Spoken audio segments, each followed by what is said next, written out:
aventura incrível aqui no Pampa, no Rio Grande do Sul.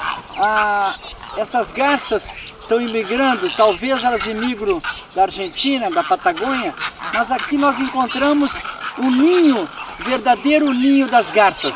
Nós encontramos também muito filhote, é o verdadeiro paraíso das garças aqui.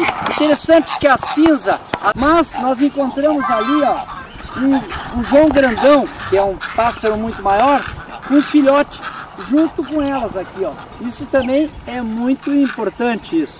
São as aventuras do Borim aqui, tirando lindas fotos nesse lugar, nos ninhos das garças.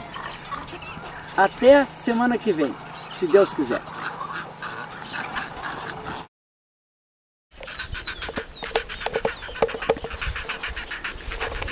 A cinza? E como é que a gente faz?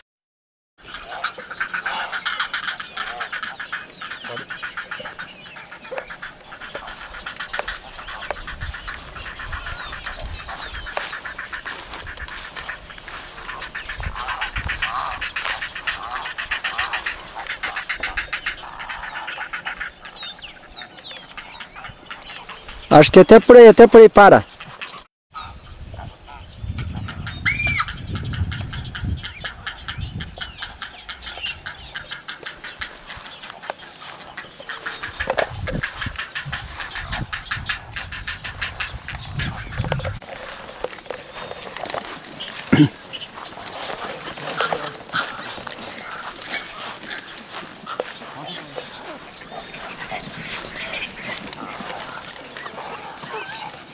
Bruno, pode sentar aqui porque casou o filho assim.